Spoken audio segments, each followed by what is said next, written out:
السلام علیکم ورحمۃ اللہ وبرکاتہ۔ نظر بد وہ چیز ہے جو لوگوں کو، بچوں کو نظر لگ جاتی ہے۔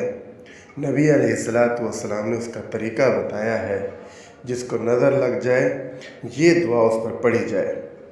اور حضرت جبرائیل علیہ السلام نے نظر بد دور کرنے کا ایک خاص وظیفہ حضور اکرم صلی اللہ علیہ وسلم کو سکھایا اور فرمایا کہ حضرت حسن اور حضرت حسین رضی اللہ تعالی عنہما پر پڑھ کر دم کیا کریں۔ ابن عساکر میں ہے کہ جبرائیل علیہ السلام حضور صلی اللہ علیہ وسلم کے پاس تشریف لائے۔ آپ صلی اللہ علیہ وسلم اس وقت غم زدہ تھے۔ سبب پوچھا تو فرمایا حسن اور حسین رضی اللہ تعالی عنہما کو نظر لگ گئی ہے۔ فرمایا یہ سچائی کے قابل چیز ہے، نظر واقعی لگتی ہے۔ آپ صلی اللہ علیہ وسلم نے یہ کلمات پڑھ کر انہیں پناہ میں کیوں نہ دیا؟ حضور صلی اللہ علیہ وسلم نے پوچھا وہ کلمات کیا ہے؟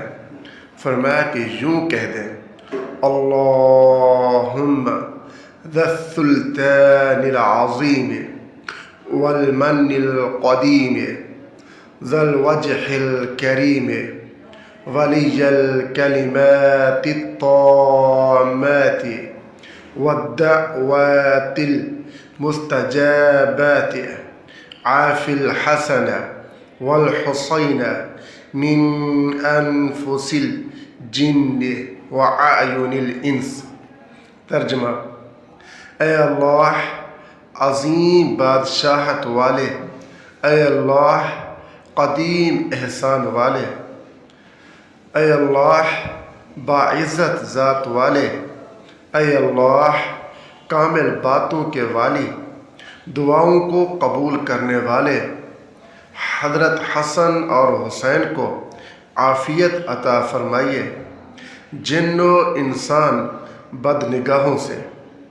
حضور صلی اللہ علیہ وسلم نے یہ دعا پڑھی، وہیں دونوں بچے اٹھ کھڑے ہوئے اور آپ صلی اللہ علیہ وسلم کے سامنے کھیلنے کودنے لگے۔ حضور صلی اللہ علیہ وسلم نے فرمایا کہ لوگوں، اپنی جانوں کو، اپنی بیویوں کو اور اپنی اولاد کو اسی پناہ کے ساتھ پناہ دیا کرو، اس جیسی اور کوئی پناہ کی دعا نہیں ہے۔ نوٹ فرما لیں، حضرت حسن اور حضرت حسین رضی اللہ تعالی عنہ کے نام کی جگہ مرید کا نام لیں۔ جب آپ یہ دعا پڑھیں، جہاں حضرت حسن اور حضرت حسین رضی اللہ تعالی عنہ کے نام آئے، اس جگہ مرید کا نام لیں۔